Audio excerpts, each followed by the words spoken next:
Frank hated auctions. He hated the noise, the smell of stale sawdust and nervous manure, and the fast-talking auctioneer whose voice rattled like a machine gun.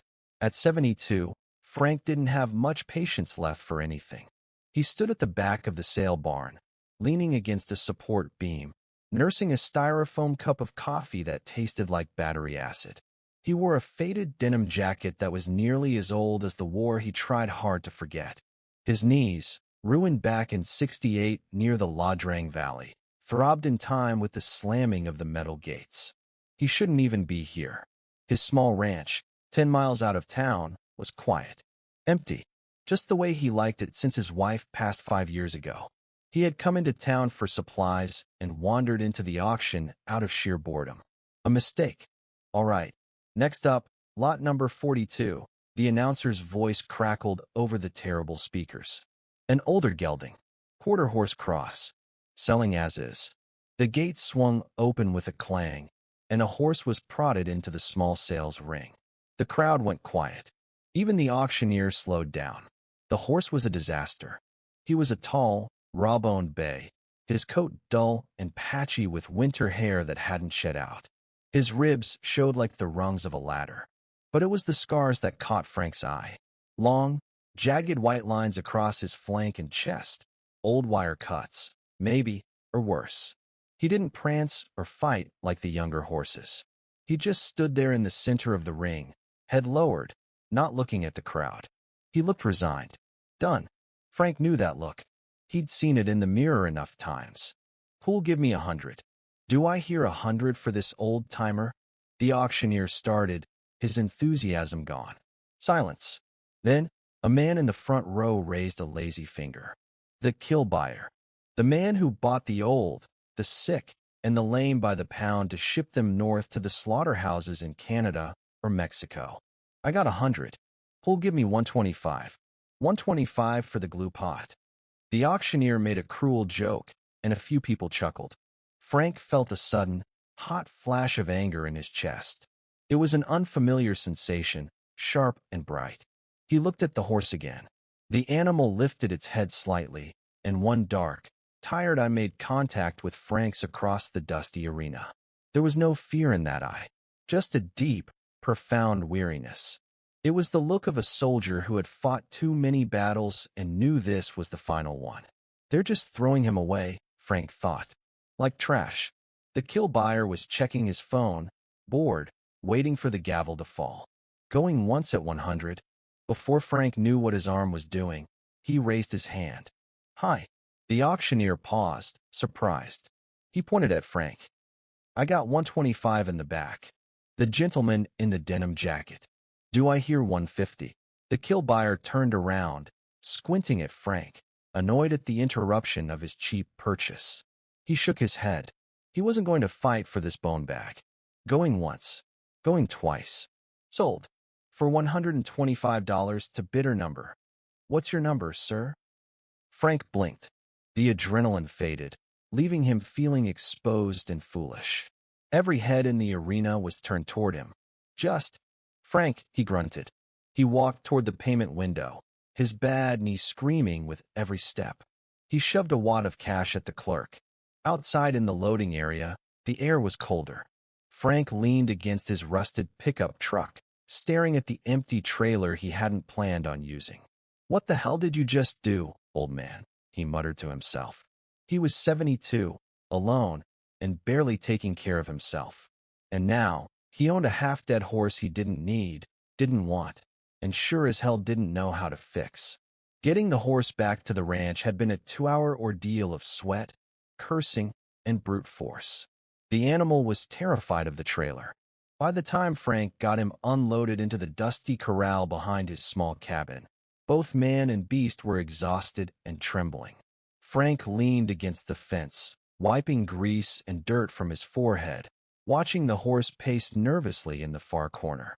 Well, Frank grunted, lighting a cigarette with shaking hands. You need a name. Can't keep calling you, damn it. He studied the horse's rigid posture, the way it constantly scanned the horizon for threats, the deep scars running across its chest like old medals of a forgotten war. Soldier, Frank said, blowing smoke into the evening air. That's what you are. Just another old soldier nobody knows what to do with. The first 2 weeks were a disaster of silence and distance. Frank bought expensive grain and good alfalfa hay, money he shouldn't have spent. He'd toss it over the fence. Soldier wouldn't touch it until Frank was back inside the cabin, door locked. If Frank tried to enter the corral, Soldier would scramble to the farthest corner, his ears pinned back flat against his skull, his eyes rolling back to show the whites. He didn't act aggressive, he acted hunted. If Frank raised a hand too quickly to swat a fly, the horse would flinch so violently it looked painful. Frank didn't have the patience for fear. He was a man of action, of clear orders. This silent trembling infuriated him. "Stop shaking, you useless nag," Frank yelled one afternoon when Soldier bolted just because Frank dropped a wrench near the fence. "Nobody's gonna hurt you out here. There's nothing here but dust and wind." Frank threw the wrench down in disgust and stalked back to the cabin. He was angry, not at the horse, really, but at himself. He had bought a 1,200-pound reminder of everything he hated about weakness. The nights were the hardest. The silence of the ranch, once peaceful, now felt heavy. Without the distraction of chores, Frank's own ghosts began to creep out from the shadows. The dreams came back with a vengeance. The humid stench of the jungle, the pop-pop-pop of distant rifles, the faces of boys who never got old. Frank would wake up gasping at 3 a.m., his sheets soaked in sweat, his heart hammering against his ribs like a trapped bird. Unable to sleep, he would wrap a blanket around his shoulders and sit on the porch swing, chain-smoking, waiting for the sunrise to chase the demons away. He'd look out at the corral in the moonlight. Soldier would be awake, too. The horse rarely seemed to sleep lying down. He stood sentinel in the center of the pen, rigid, watching the darkness, his ears swiveling at every snap of a twig.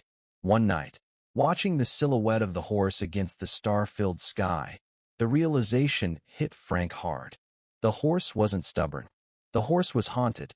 Frank looked at the scars on his own soul, then at the scars on the horse's hide. They were mirrors. Two old warriors, retired from different battlefields, now patrolling the perimeter of their own fears, unable to ever truly stand down.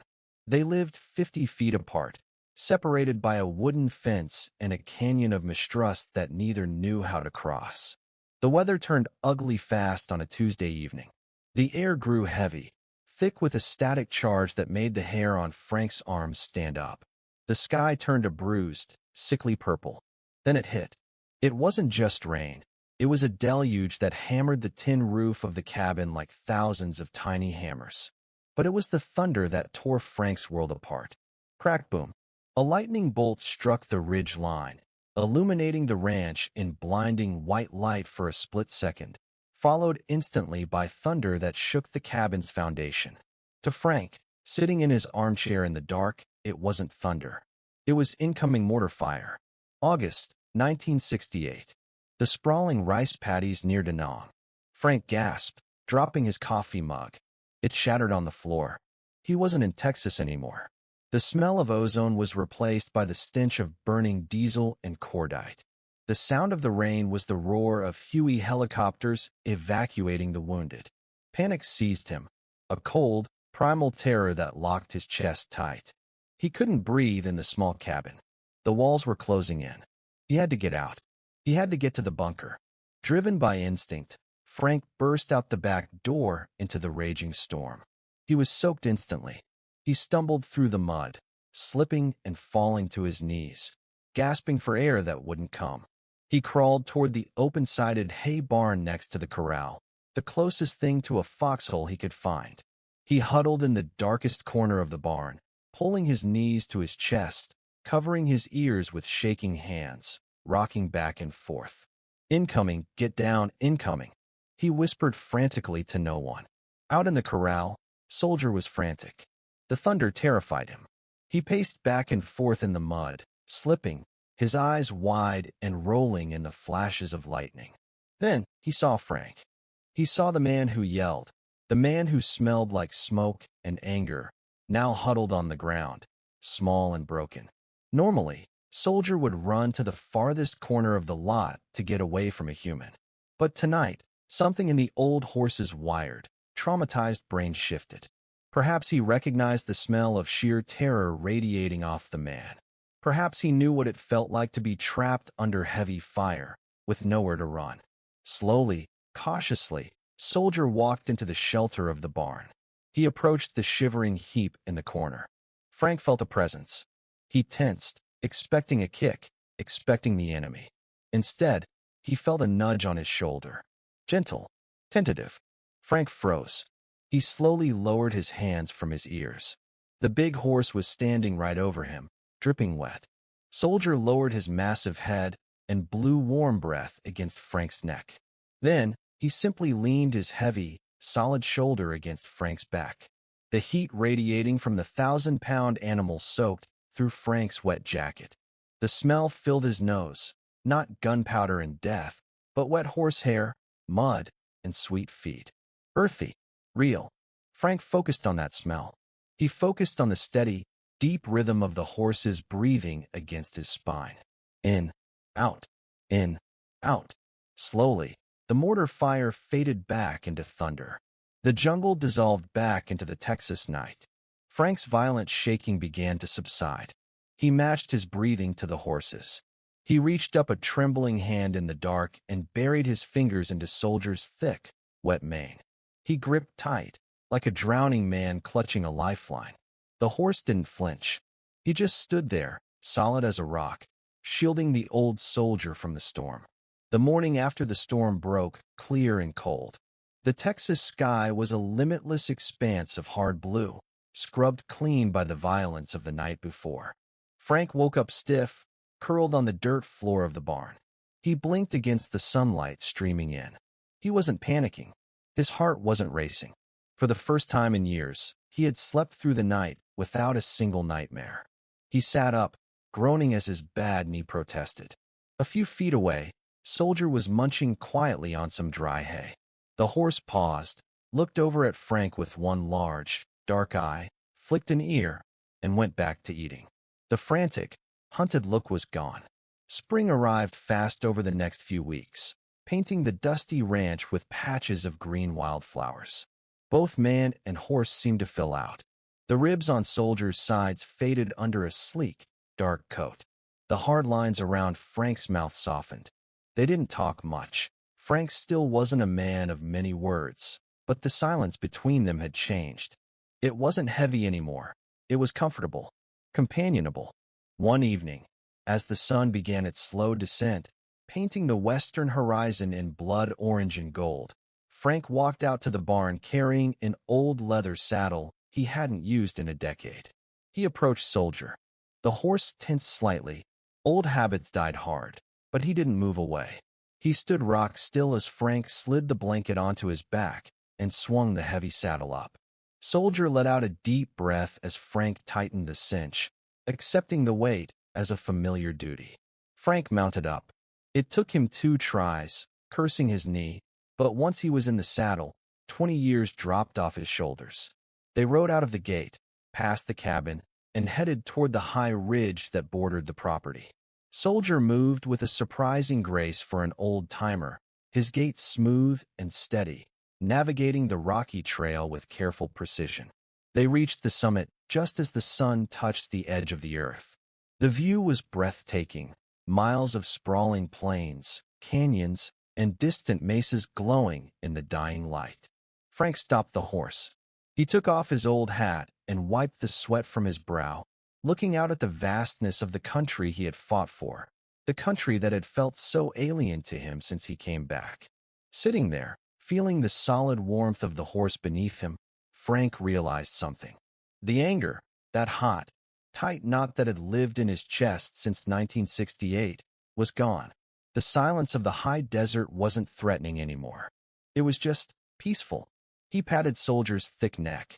The horse tossed his head, jingling the bit, and let out a contented snort. They weren't useless. They weren't trash waiting for the discard pile. They were just 2 old soldiers who had finally found their way home. Frank put his hat back on and turned Soldier's head back toward the ranch. toward the small cabin whose windows were catching the last light of the day. It wasn't much, but for the first time in a long time, it felt like enough.